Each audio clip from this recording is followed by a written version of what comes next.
Hi friends, எல்லாருக்கும் வணக்கம் and welcome back to my channel. இப்போ வந்து பார்த்திங்கன்னா சர்வைவல் ஸ்டேஜில் நான் என்னெல்லாம் வந்து ஒரு 5 வருஷம் ஃபாலோ பண்ணேன் அப்படின்றத உங்கள் கூட வந்து ப்ரீஃபாக வந்து நான் ஷேர் பண்ணிக்கிறேன், சரிங்களா? ஸோ ஆக்டிவ் இன்கம், அதுக்கப்புறமா வந்து பேசிவ் இன்கம் வந்து பார்த்திங்கன்னா எனக்கு தேர்ட் இயர் ஃபோர்த் இயரில் தான் ஸ்டார்ட் ஆச்சுன்னு சொல்லலாம். ஸோ அதுக்கு முன்னாடி எனக்கு ஒன்லி ஆக்டிவ் இன்கம் மட்டும்தான். ஸோ அதை வச்சு தான் நம்ம வந்து குடும்பம் பண்ணணும் அப்படின்ட்டு கொஞ்சம் கம்மியான அமௌண்ட்டாக இருக்கிறப்ப அடுத்தடுத்த வருஷங்கள் வரப்போ சேல்ரி இன்க்ரீஸ் ஆக ஆக நம்ம வந்து பட்ஜெட்டிங் கரெக்டாக போடாமல் சேவிங்ஸும் வந்து இருந்தது. ஸோ நான் என்ன பண்ணிட்டேன் அப்படின்னு பார்த்தீங்கன்னா கோல்டாகவே வந்து நான் சேவ் பண்ண ஆரம்பிச்சிட்டேன்.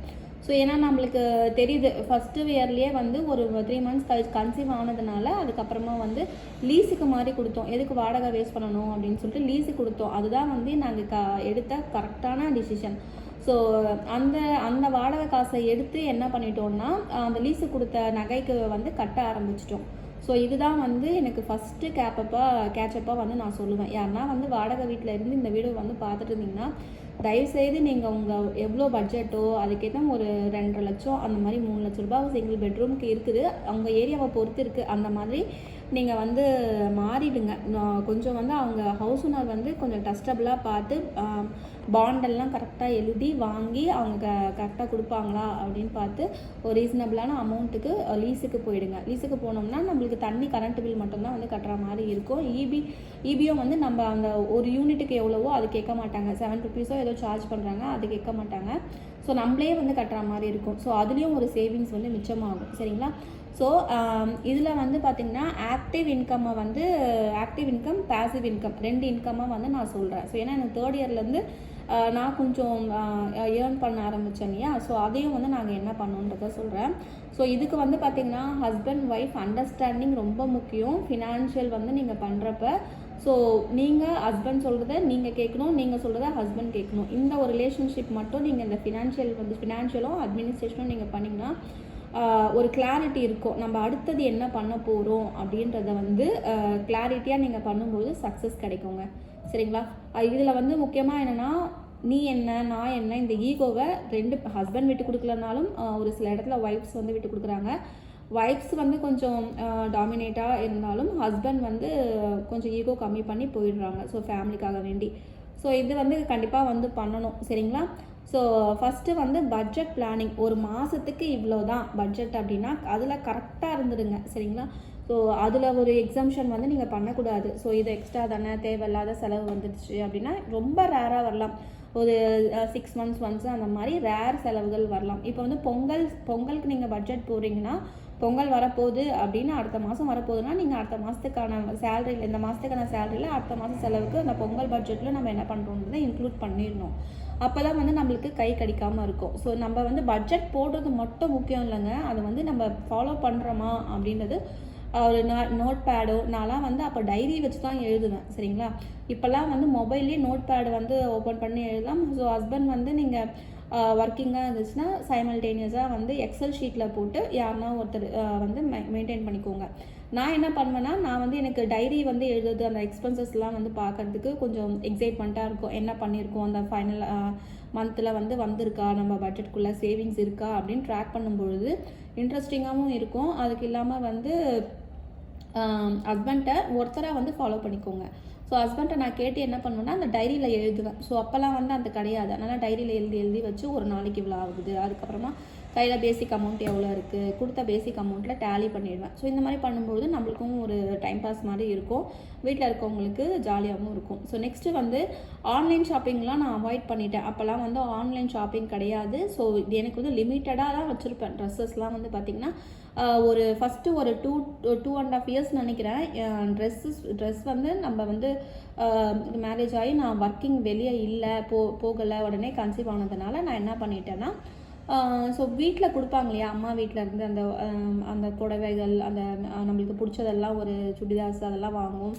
ப்ளஸ் வந்து ஹஸ்பண்ட் வீட்டிலேருந்து வாங்கி கொடுப்பாங்க. ஸோ இதே வந்து எனக்கு ஒரு 2-3 வருஷம் பக்கம் அப்படியே ஓடிச்சிங்க. அதனால் வந்து ட்ரெஸ்ஸு பர்ச்சேசிங்கன்ற அந்த கான்செப்டே கிடையாது. ஸோ அதனால் வந்து நான் ட்ரெஸ் பர்ச்சேசிங் பதிலாக கோல்டு பர்ச்சேசிங் பண்ணிட்டேன், சரிங்களா? ஸோ எப்படி அந்த 2-3 வருஷத்துக்கே நான் வந்து கோல்டு பர்ச்சேசிங் பண்ணிட்டேன். ஸோ அடுத்தது வந்து பார்த்திங்கன்னா ட்ரெஸ்ஸு வந்து அவுட் சைட் ஃபுட் வந்து நாங்கள் எப்போவுமே சாப்பிட மாட்டோம். ஸோ மந்த்லி ஒன்ஸு தானே, அப்போல்லாம் வந்து அவுட் சைட் ஃபுட்டு வெளியே போய் பெரிய பெரிய இந்த ஏசி ஹோட்டல்ஸு அந்த மாதிரி வந்து அந்த ரிவ்யூஸு இங்கே போய் சாப்பிட்டா அந்த டெம்ப்டிங்லாம் இந்த கிடையவே கிடையாது. ஸோ அப்போ வந்து நாங்கள் வந்து லிமிட்டாக தான் மந்த்லி ட்வைஸ் போகிறதே பெரிய விஷயமா இருக்கும். சரிங்களா?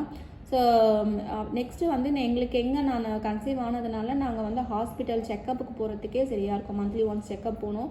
ஸோ அந்த டைமில் லேட் ஆகிடுச்சுன்னா தான் ஹோட்டல் போய் சாப்பிடுவோம், இல்லைனா வந்து அம்மா செஞ்சு கொடுத்துருவாங்க. ஸோ இந்த மாதிரி தான் வந்து இருந்தது.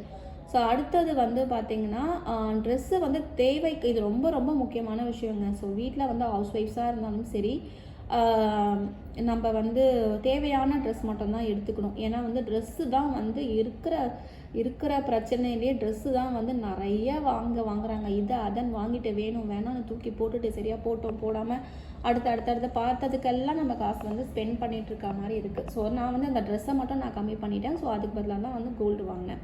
ஸோ அடுத்தது வந்து ஆக்டிவ் பேசிவ் இன்கம். இது ரொம்ப ரொம்ப முக்கியமான விஷயங்க.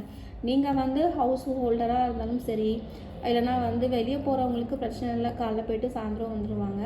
ஸோ வீட்டில் எல்லா வேலையும் முடித்த பிறகு எல்லா ஹவுஸ் ஒய்ஃப்ஸும் வந்து சும்மா கிடையாது. அவங்களால முடிஞ்சதை ஏர்ன் பண்ணிட்டு தான் இருக்காங்க.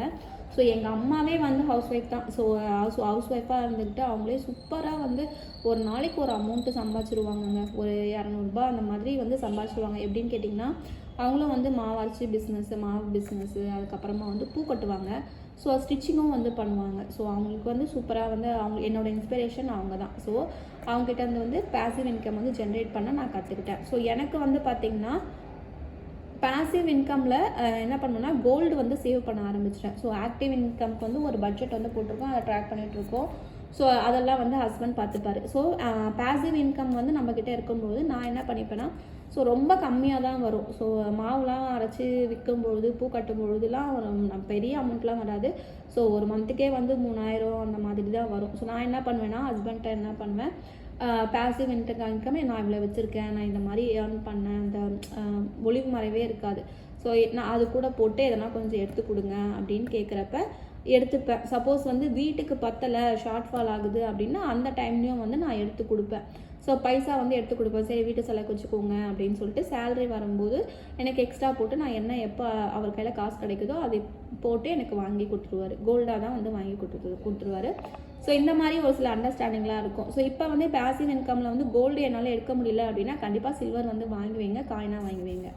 ஸோ ஆக்டிவ் இன்கமில் வந்து நான் முக்கியமாக வந்து பார்த்தது அப்படியே வந்து ஒரு கொஞ்சமாக அப்படியே இன்க்ரீஸ் பண்ணது என்ன அப்படின்னு பார்த்தீங்கன்னா, ஆக்டிவ் இன்கமில் தான் வந்து நம்ம பண்ண முடியும். பேசிவ் இன்கமில் தான் நம்ம கோல்டுக்கு அது மாதிரி சேவ் பண்ணிடுறோம் இல்லையா? ஸோ அதனால் வந்து ஆக்டிவ் இன்கமில் ஸோ வருஷங்கள் போக நீங்கள் வந்து அதை வந்து இது பண்ணிக்கோங்க. ஸோ மந்த்லி சீட்டு தான் நான் வந்து போட்டேன். அப்போ வந்து 7 சீட்டு வந்து போடணும். 1 லட்ச ரூபாய்க்கு வந்து 10 மாதத்துக்கு 10,000 ரூபாய் கட்ட வேண்டிய இடத்துல நம்மளுக்கு வந்து தள்ளி எவ்வளோ போதோ ஏலம் கேட்டு முன்னாடி தள்ளி எடுப்பாங்க. ஸோ அது எவ்வளோ போதோ அதுக்கு வந்து 7,000 வரும், சம்டைம்ஸ் 8,000 வரும், சம்டைம்ஸ் மந்த்து முடிகிற லாஸ்ட்டு ஒரு 2-3 மாதம் இருக்கிறப்பெல்லாம் முழு அமௌண்ட்டு கட்டுற மாதிரி வரும். 9,000 அந்த மாதிரி முழுசாகவே வந்து கட்டுற மாதிரி வரும். ஸோ இதை தான் வந்து நான் வந்து அப்போ ஃபாலோ பண்ணேன்.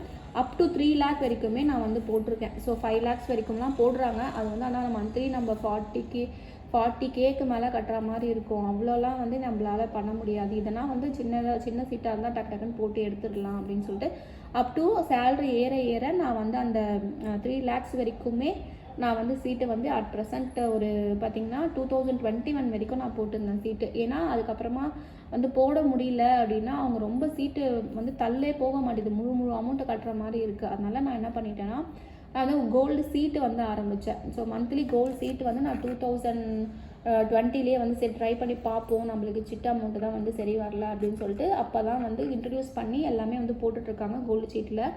அதுக்கு முன்னாடியே ஒரு 2-3 வருஷத்துக்கு முன்னாடியே வந்து ஆரம்பிச்சிச்சு. எனக்கு வந்து இன்ட்ரெஸ்ட் இல்லை போடணும் கோல்டு சீட்டு. அது அவர் என்ன சொல்கிறாருன்னா, கையில் காசு இருக்கும்போது டேரெக்டாக போய் வாங்கிக்கலாம், அதை எதுக்கு போய் ஹோல்ட் பண்ணிவிட்டு அது கிராமாக செக்யூர் பண்ணிவிட்டு அது பர்சன்டேஜ் அது என்னன்னு நம்மளுக்கு ஒரு நம்பிக்கையும் இல்லை அந்த டைமில். எங்கே போயிட்டு போடுறது நல்ல தங்க ஜுவல்லரி கோல்ட் ஷாப்பிங்காக பார்த்து பிராண்டடாக பார்த்து போடணும் அப்படின்னு சொல்லிட்டு சரி ஃபஸ்ட்டு இங்கே தான் பார்த்துட்டு அதுக்கப்புறமா நம்ம போடலாம் அப்படின்னு தான் ஒரு 2 வருஷம் தாங்க போட்டேன். 2 வருஷம் போட்டு ஒரு 2 பொருள் எடுத்தேங்க. அதுவும் கொஞ்சம் ஓரளவுக்கு நல்லா வந்தது. அதுக்குள்ளே பார்த்தீங்கன்னா கடகடன்னு பார்த்தீங்கன்னா கோல்டு ரேட் வந்து 6,000 7,000 8,000 அந்த மாதிரி ஏறி போச்சு. ஸோ 10,000 ரூபாய் வந்து கோல்டு சீட்டு போடுறதான்றத ஒரு யோசனை மாதிரி ஆயிடுச்சு. சரி இப்போதைக்கு எதுவுமே போடலைங்க. அப்படியே வந்து ஸ்டாப் பண்ணி வச்சுருக்கேன். ஸோ எல்ஐசி மட்டும் பசங்களுக்கு வந்து இப்போ ஒரு 5 to 6 இயர்ஸாக வந்து கட்டிகிட்ருக்கேன். அதுக்கு முன்னாடிலாம் வந்து எல்ஐசி கட்ட முடியல. ஏன்னா வந்து இன்வெஸ்ட்மெண்ட்டு அதுக்கப்புறமா வந்து பேசிவ் இன்கம்க்கு பண்ணணுன்றதே எனக்கு அது போயிடுச்சு. உங்களுக்கு ஐடியா இருந்ததுன்னா நீங்கள் ஸ்டார்டிங்கில் எல்ஐசி வந்து குழந்தைங்களுக்கு போட்டு வச்சுருங்க. நான் வந்து எனக்கு படிப்புக்கு தான் வந்து இப்போ என்ன பண்ணுவேன்னு தெரியல. குழந்தைங்களுக்கு வந்து பார்த்திங்கன்னா 16 வருஷம் கழித்து தான் எடுக்க முடியுன்ற மாதிரி சொல்லிட்டாங்க. அவங்களுக்கு வந்து ஸ்டடீஸ்க்கு வந்து யூஸ் ஆகுது. மேபி வந்து மேரேஜ் டைமில் வந்து யூஸ் ஆகிற மாதிரி 2 பேருக்குமே வந்து ஒரே அமௌண்ட்டு தான் வந்து கட்டிகிட்ருக்கேன். வருஷத்தில் ஒரு வாட்டி ஒரு பல்கான அமௌண்ட் வந்து கட்டிடுவேன். அப்புறம் போஸ்ட் ஆஃபீஸில் நிறைய ஸ்கீம்ஸ் இருக்குது. ஸோ இதுக்கிடையில் பார்த்திங்கன்னா நான் எஃப்டியும் போட்டு அதில் ஒரு மந்த்லி ஒரு 30,000 கிட்ட 5 லட்ச ரூபா போட்டால் ஒரு வருஷத்துக்கு 30,000 வந்து கொடுக்குறாங்கன்ற மாதிரி அதையும் வந்து ட்ரை பண்ணி பார்த்தேன். ஸோ இப்போ வந்து போஸ்ட் ஆஃபீஸில் நல்லா இருக்குது அப்படின்னு சொல்கிறாங்க. நான் அது வந்து ஒரு அட்லீஸ்ட் ஒரு 500 ருபீஸ் ஆச்சும் போய் ஸ்டார்ட் பண்ணி போடணுங்க. ஸோ நெக்ஸ்ட்டு வந்து மியூச்சுவல் ஃபண்ட்ஸும் வந்து ஹஸ்பண்ட் வந்து போட்டு பார்த்தாங்க. நம்ம நேரமாக என்னன்னு தெரியல. அதுவும் வந்து நம்மளுக்கு கொஞ்சம் லாஸில் தான் சரியான வந்து தெரியல. சரி இது எதுக்குடா வம்பா போச்சு அப்படின்ட்டு ட்ரை பண்ணுவோம். பட் வந்து கொஞ்சம் லாஸாக இருக்கும் போதே எடுத்துருவோம். மொத்தமாக போகிறதுக்கு நம்ம ஓரளவுக்கு வந்தால் நல்லதுன்ற மாதிரி போடுவோம். பட் ஆனால் அதுவும் வந்து சரியான வந்து ஷேர் மார்க்கெட்லேயும் வந்து அதே தான். இருக்கிறத வந்து காப்பாற்றிப்போம். நம்ம இன்னும் வேணும்னு போயிட்டு எல்லாமே வந்து பண்ணோம்னா ட்ராப் ஆகிடும். அப்போ இப்படியே கிராஜுவலாகவே ஸ்டேபிளாக வந்து நம்ம கஷ்டப்பட்டு இது பண்ணால் தான் ஸ்டேபிளாக இருந்தால் தான் அது வந்து நிலைக்கும்னு சொல்லிட்டு நாங்கள் எங்களோட இதுவே வந்து நாங்கள் ஃபாலோ பண்ணிக்கிட்டோம். அடுத்தது வந்து பார்த்திங்கன்னா கோல்டு பாண்டு வந்து இன்வெஸ்ட் பண்ணியிருந்தேங்க. எப்போ நான் சொல்கிறேன் அப்படின்னு பார்த்தீங்கன்னா 2012 வந்து இன்வெஸ்ட் பண்ணேன். ஸோ அது ரொம்ப இன்ட்ரெஸ்டிங்கான விஷயங்க. நாங்கள் போயிட்டு அப்போ தான் வந்து சரி இன்வெஸ்ட் பண்ணி பார்ப்போம் கோல்டு பேங்க்கில் அப்படின்னு சொல்லிட்டு கரூரில் இருந்தோம். அப்போ போயிட்டு இன்வெஸ்ட் பண்ணுறப்ப என்னாச்சு அப்படின்னா நான் வந்து ஒரு கொஞ்சம் அமௌண்ட்டை வச்சுட்டு கொஞ்சம் ஜுவல்ஸ் எல்லாம் எடுத்துகிட்டு போயிட்டு அந்த கோல்டு லோன் மாதிரி அந்த ஜுவல்ஸே வந்து பைசா கொடுத்துருவாங்க. அடகுக்கு வச்சுட்டு கோல்டு லோனை வந்து பாண்டாக க்ரியேட் பண்ணி வச்சுட்டோம். அதுக்கப்புறமா என்ன ஆச்சுன்னா இருக்கிறதுக்கு கம்மியாகிட்டே வந்தது. எங்கள் நேரமாக என்னன்னு தெரியல, எதுவுமே வந்து ஒர்க் அவுட் ஆகலை. ஸோ கொஞ்சம் வந்து எங்களுக்கு கம்மியாகும் போது எங்களுக்கு பயம் வந்துடும். சரிங்களா, ரொம்ப லாஸ்லாம் வந்து நம்மளால் தாங்க முடியாது அப்படின்னு சொல்லிட்டு போய் டக்குன்னு எடுத்துட்டு என்ன பண்ணிட்டேன்னா அதுதாங்க அந்த ஒரு 8 பவுன் கிட்ட ஒரு பெரிய மாங்காய் மாலை ஒன்று வாங்கிட்டேன். ஸோ அந்த பைசாக்கு ஸோ அதை வந்து மாங்காய் மாலை வாங்கிட்டு என்ன இந்த நகைக்க வச்சுருந்தோம் இல்லையா, அந்த வந்து மந்த்லி கொஞ்சம் பைசா வந்து கட்டுற மாதிரி நாங்கள் பிளான் பண்ணிக்கிட்டோம், கட்டி மீட்டுற மாதிரி பிளான் பண்ணிக்கிட்டோம். அடுத்தது வந்து பார்த்திங்கன்னா பேசிவ் இன்கம் வந்து நீங்கள் ஒரு 3 to 4 இயர்ஸ்க்குள்ளே நீங்கள் ஜென்ரேட் பண்ணிக்கோங்க. எனக்கு வந்து நான் பேசிவ் இன்கம் வந்து என்ன பண்ணியிருந்தேன் அப்படின்னா ஹவுஸ் ரெண்டல் ஒரு வீடு வந்து ரெண்டலுக்கு விட்டுருந்தேன். அப்போ வந்து ஒரு 5,000 வந்து பார்த்திங்கன்னா நான் 2012 சொல்கிறேன். அப்போ வந்து காஸ்ட் ஆஃப் லிவிங்லாம் கொஞ்சம் கம்மி தான். எனக்கு அந்த 5,000லேயே வந்து குடும்பத்துக்கு வந்து எல்லாமே பார்த்துட முடியும். ஏன்னா வந்து 2 குழந்தைங்களும் வந்து ஸ்கூலுக்கு போகல, வீட்டில் தான் இருக்காங்க. அவங்க வந்து சாப்பாடும் வந்து அவங்களுக்கு என்ன சாப்பிட போகிறாங்க, ஸ்நாக்ஸு அது இதுன்னெலாம் கிடையாது. வெறும் பால் சாதம், அதுக்கப்புறமா வந்து வீட்டிலேயே செய்கிறது அதனால் 1-2 சின்ன குழந்தைங்க எதுவுமே சாப்பிட மாட்டாங்க, பெரியவங்க 2 பேர் தான் கணக்கு. ஸோ அதனால் வந்து எனக்கு ஹவுஸ் ரெண்டலும் வந்து அந்த 5,000லேயே வந்து நான் முடிச்சிடுவேன். ஸோ ஹஸ்பண்ட் சேலரி வந்து அப்படியே ஒரு சேவிங்ஸ் மாதிரி தான் வந்து போயிட்டு இருந்தது.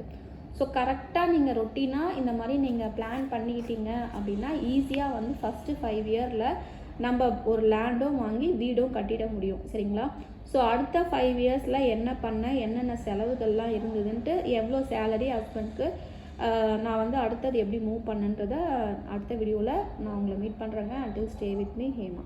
பாய்.